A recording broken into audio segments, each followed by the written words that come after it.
दोस्तों, एक बार एक गांव में एक व्यक्ति रहता था। वो भगवान श्री राम का बहुत बड़ा भक्त था। उनका नियम था, जब वह किसी भी अन्य गांव में जाते थे तो उस गांव में राम मंदिर में ही रहते थे। वह राम मंदिर में रहकर श्री राम जी को संपूर्ण रामायण जरूर सुनाते थे। एक दिन वह किसी दूसरे गांव में गए और उस गांव के राम मंदिर में रुकने का विचार किया। उस व्यक्ति ने उस मंदिर के पुजारी से कहा कि मेरा यह नियम है कि मैं जिस किसी भी गांव में जाता हूं, उस गांव के राम मंदिर में पहुंचकर श्री राम जी को राम कथा अवश्य सुनाता हूं। उस मंदिर का पुजारी कहने लगा, आपको राम मंदिर में रुकना मना नहीं है, पर हमारे गांव और इस क्षेत्र की एक विशेषता है कि आप कितनी भी राम कथा कर लो, गांव के लोग राम कथा सुनने नहीं आएंगे। तब भक्त दयाशंकर वो आदमी कहने लगा कि मुझे लोगों से मतलब ही नहीं है, मैं भगवान श्री राम पर आश्रित हूँ। मैं अपने भगवान श्री राम पर विश्वास करके ही चलता हूँ। मेरी कथा और कोई सुने या न सुने, परंतु मेरे राम भक्त हनुमान जी अवश्य सुनते हैं। मैं तो मन में यही सोचता हूँ कि श्री राम जी मेरी कथा सुनते हैं और भगवान शंकर जी भी सुनते हैं और हनुमान जी तो साक्षात आकर बैठ जाते हैं। पुजारी जी समझ गए कि यह बड़े सच्चे भक्त हैं। पुजारी जी ने कहा, आप जितने दिन हमारे गांव में रुकना चाहे आप रुक सकते हैं।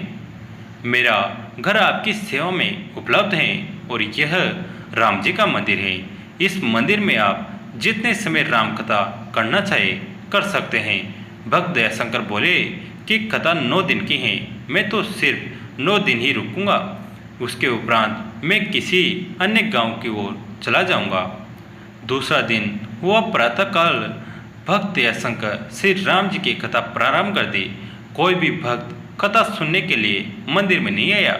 उस मंदिर के पंडित जी मंदिर में आए और मंदिर की साफ सफाई और पूजा पाठ करके चले गए। अब भक्त दयाशंकर अकेले ही कथा कर रहे थे। एक दिन व्यतीत हुआ, भक्त जी ने अकेले कथा की। दूसरा दिन भी ऐसे ही व्यतीत हो गया। पता नहीं क्यों गांव के लोगों को राम कथा में कोई रुचि नहीं थी।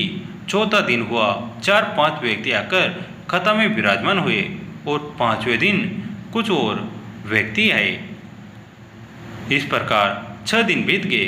भक्त तो प्रतिदिन सच्चे मन से भगवान की कथा सुना रहे थे। राम जी सुनते थे, हनुमान जी सुनते थे। 7वें दिन जब कथा चल रही थी तो उसी समय गांव में एक सेठ जी जो बड़े कंजूस थे, वह राम जी के मंदिर में माथा टेकने गए। वह जैसे ही श्री राम जी की मूर्ति के समीप माथा टेकने लगे, तभी राम जी की मूर्ति से आवाज आई, हनुमान हनुमान।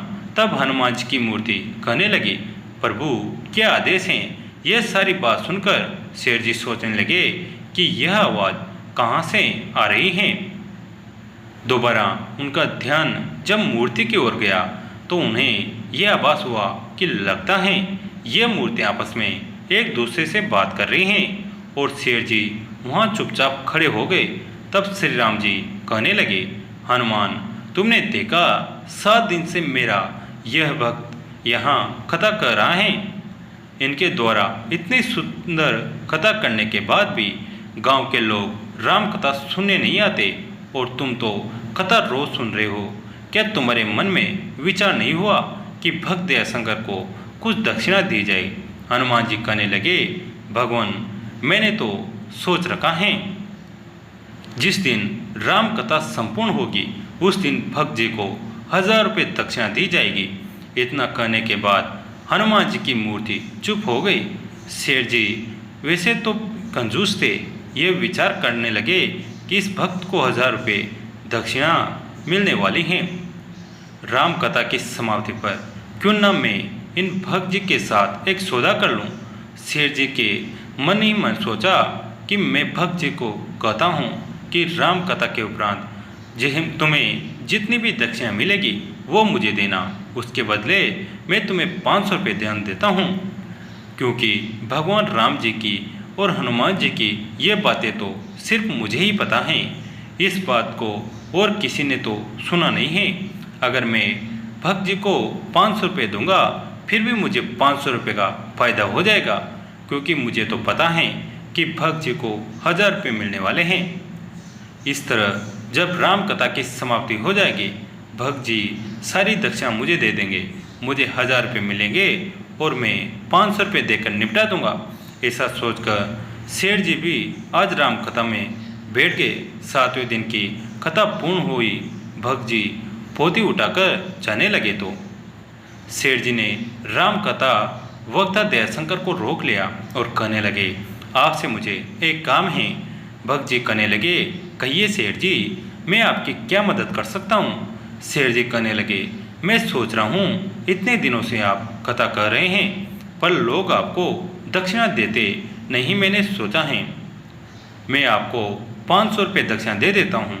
सेठ जी की बात सुनकर भक्त जी कहने लगे, यह तो आपकी इच्छा पर निर्भर है। मेरी सारी दक्षिणा तो संतों के भंडारे में लग जाएगी। आप जितने पैसे देंगे उससे लोगों का ही भला होगा। पैसे देते हुए सेठ जी कहने लगे, ये 500 रुपये आप अपने पास रख लीजिए। तब सेठ जी ने कहा, एक बात और है, जब 9वें दिन राम जी की कथा की समाप्ति हो जाएगी तब आपको जितनी भी दक्षिणा प्राप्त होगी वो सारी दक्षिणा आप मुझे दे देना। भक्त जी विचार करने लगे कि इस गांव में तो दक्षिणा वैसे भी मिलने वाली नहीं है। पंडित जी ने पहले ही बताया था राम कथा में कोई आएगा ही नहीं, आपको अकेले ही करनी है और अकेले ही सुननी है। भक्त जी ने सेठ जी की बात मानते हुए कहा, जैसी परमात्मा की इच्छा। उस समय जितनी दक्षिणा प्राप्त हो आप ले जाना। अब सेठ जी और भक्त जी के बीच में सौदा मंजूर हो गया। 8वां दिन हुआ। भक्त जी ने बहुत सुंदर प्रसाद बनाया। अब तो प्रसाद के नाम पर कई लोग राम कथा सुनने आए। 9वें दिन की तैयारी भी भक्त जी ने बड़ी अच्छी की थी, क्योंकि सेठ जी के 500 रुपये तो पहले ही मिल चुके थे। अब राम कथा प्रारंभ हुई। उस दिन लोग भी बहुत अधिक संख्या में आए, क्योंकि आखिरी दिन था। अब तो सेठ जी भी सुबह से ही लेकर राम कथा में बैठ गए थे। उन्हें पक्का यकीन था कि आज मुझे 500 रुपये का फायदा होने वाला है। राम कथा समाप्ति पर भोग भी पड़ गया। उसके बाद भक्त जी ने पोथी उठाई और जाने लगे। वो लालची सेठ पूछने लगा, भक्त जी दक्षिणा कहाँ है? तुम्हें दक्षिणा जो मिली है वो मुझे दो। भक्त जी ने कहा, मैं सच कहता हूँ, मैंने दक्षिणा उठाई नहीं है। जहाँ कथा कर रहा था वहाँ पर जाकर देखो, जितनी दक्षिणा मिली है वो तुम्हारी है। अब मैं जा रहा हूँ, मुझे अगले गांव की ओर यात्रा करनी है। सेठ जी कहने लगे, तुम ऐसे नहीं जा सकते, मुझे सारी दक्षिणा देकर जाओ। भक्त जी ने कहा, मुझे दक्षिणा नहीं मिली है। आपने जितने पैसे मुझे दिए थे वो सारे पैसे मैंने लोगों के भंडारे में खर्च कर दिए हैं। और ऐसा कहकर रामायण की पोथी उठाकर भक्त जी निकल गए। सेठ जी भागते हुए उस पलंग के नजदीक गए जिस पर भक्त जी ने कथा की थी। वहाँ पर गिने चुने 15-20 रुपये पड़े थे। सेठ जी पलंग पर पड़े पैसे उठाकर मंदिर के अंदर की ओर चले गए। मंदिर में जाकर राम जी और हनुमान जी की मूर्ति की ओर देखकर कहने लगे कि उस दिन तो आप बड़े जोर जोर से बातें कह रहे थे कि भक्त जी को 1000 रुपये दक्षिणा देनी है। अभी तक तो आपने दक्षिणा दी नहीं। अगर आज आप दक्षिणा देते तो मुझे 500 रुपये का फायदा हो जाता। आपने दक्षिणा क्यों नहीं दी? पर वह तो मूर्तियाँ थी, वो तो चुपचाप सब सुन रही थी। शेर जी को बड़ा गुस्सा आया और कहते हैं ना कि गुस्से में ज्ञान ही नहीं रहता। अज्ञान और क्रोध के कारण शेर जी ने अपने पैर से बड़े जोर से हनुमान जी के पैर पर प्रहार किया। जैसे ही शेर जी ने हनुमान जी के पैर पर प्रहार किया, हनुमान जी ने शेर जी का पैर जकड़ लिया। हनुमान जी की मूर्ति ने शेर का पैर इतनी जोर से पकड़ा कि बार बार प्रयास करने पर भी शेर जी अपना पैर छुड़ा नहीं पा रहे थे। तब राम जी की मूर्ति बोली, हनुमान। हनुमान जी कहने लगे, आज्ञा प्रभु। राम जी कहने लगे, हनुमान जी, मैंने आपसे कहा था मेरे भक्त को 1000 रुपये दक्षिणा देनी है। तुमने तो सिर्फ उसे 500 रुपये दिलाए हैं। तब हनुमान जी हंसकर कहने लगे कि महाराज, सेठ जी अभी 500 रुपये और देने वाले हैं, तभी तो मैंने इनका पैर पकड़ लिया है। सेठ जी क्रोधित होकर कहने लगे, मेरा पैर छोड़ो, मेरा पैर छोड़ो, कोई जल्दी से उस भक्त को पकड़ कर लाओ, मुझे उनसे अपने पैसे वापस लेने हैं। हनुमान जी कहने लगे, शेर जी, अब तुम ऐसे छूटने वाले नहीं हो। जब तक 500 रुपये दक्षिणा नहीं दोगे तब तक तुम्हारा पैर नहीं छूटेगा। शेर जी का बुरा हाल हो गया। वह जोर जोर से चिल्लाने लगे, कोई मुझे बचाए, कोई मुझे बचाए। मंदिर में उपस्थित सभी लोग भागते हुए शेर जी के पास आए और कहने लगे कि शेर जी क्या हुआ। शेर जी कहने लगे, मेरे पैर को हनुमान जी ने पकड़ लिया है। अन्य लोगों को तो ऐसा कुछ दिखाई नहीं दे रहा था, उन्हें तो लग रहा था कि सेठ पागल हो गया है। कुछ लोगों ने जाकर सेठ के बच्चों को सारी बातें बताई। सेठ के 2 पुत्र भागते हुए मंदिर में आए और अपने पिता से पूछने लगे, पिताजी क्या हुआ, आप चल क्यों नहीं पा रहे हैं। सेठ रोते हुए कहने लगा, हनुमान जी ने मेरे पैरों को जकड़ लिया है। पैर जकड़ने का कारण पूछने पर वो कहने लगे, एक भक्त जी यहाँ कथा कर रहे थे, मैंने उनसे सौदा किया था कि कथा समाप्ति के पश्चात जितनी दक्षिणा आपको मिलेगी वो सारी मैं ले लूँगा और इसके बदले में उसे 500 रुपये दूंगा।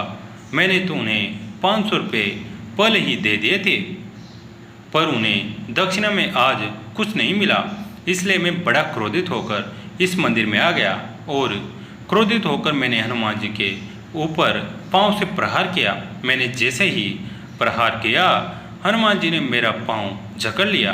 अब हनुमान जी हंसते ही जा रहे हैं और हनुमान जी मुझसे बार बार यही कर रहे हैं, सेठ जी, भक्त जी को 500 रुपये दे दीजिए, मैं तुम्हारा पाँव छोड़ दूंगा।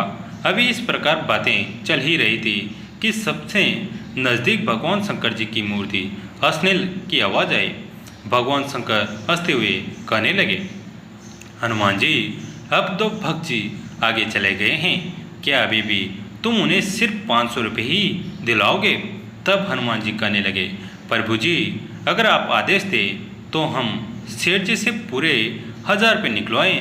हनुमान जी की मूर्ति हंसते हुए कहने लगी कि हे प्रभु, आप जितना आदेश करेंगे उतनी दक्षिणा हम सेठ जी से भक्त जी को दिलवा देंगे।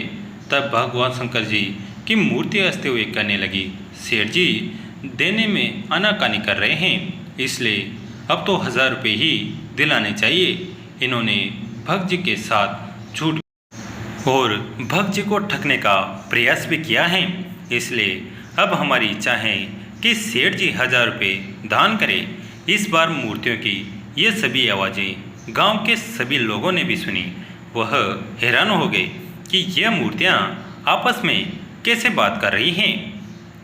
सेठ के पुत्रों ने कहा, पिताजी जल्दी से आज्ञा कीजिए, हम भागकर उन भक्त जी को 1000 रुपये देकर आते हैं, तब आप इस बंधन से मुक्त हो जाओगे।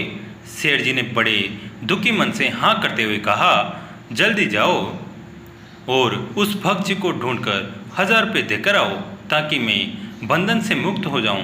सेठ के पुत्र भागते हुए गए और भक्त जी को ढूंढकर उनके हाथों में 1000 रुपये देकर वापस आ गए। वापस आकर सेठ जी को देखकर कहा कि हम 1000 रुपये दे आए हैं। तब हनुमान जी भगवान श्री राम जी की ओर देखकर कहने लगे, प्रभु, आपकी आज्ञा का पालन हो गया है, कोई अन्य आज्ञा हो तो आदेश दीजिए। तब श्री राम जी और भगवान शंकर जी हंसते हुए कहने लगे, हनुमान जी, आपने बड़ी अच्छी सेवा की है, आपने भक्त जी को इतना धन दे दिया है कि उसका जीवन यापन बहुत अच्छे से हो जाएगा। हनुमान जी ने सेठ जी का पेट छोड़ दिया। सेठ जी बड़े क्रोधित होकर अपने घर आ गए। भक्त दया शंकर के मन में लालच नहीं था, वह तो यह सोचकर कथा करते थे कि मेरे भगवान मेरी कथा सुनते हैं और जो भक्त भगवान के निमित्त हो जाते हैं, भगवान की रक्षा स्वयं करते हैं। हमें भगवान के भक्तों का भी सच्चे हृदय से पूजन करना चाहिए, क्योंकि यह भगवान के भक्त ही तो भगवान से मिलाने वाले होते हैं। जो भगवान के सच्चे भक्त होते हैं भगवान उनकी संभाल खुद करते हैं। भगवान अपने भक्त को कभी अकेला नहीं छोड़ते। जय श्री राम जी, जय हनुमान जी।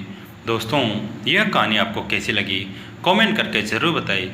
वीडियो को लाइक करें, चैनल को सब्सक्राइब करें, घंटी के बटन को दबाकर ऑल पर क्लिक करें। दोस्तों, इस कहानी को अपने दोस्तों के साथ, फैमिली के साथ शेयर जरूर करें।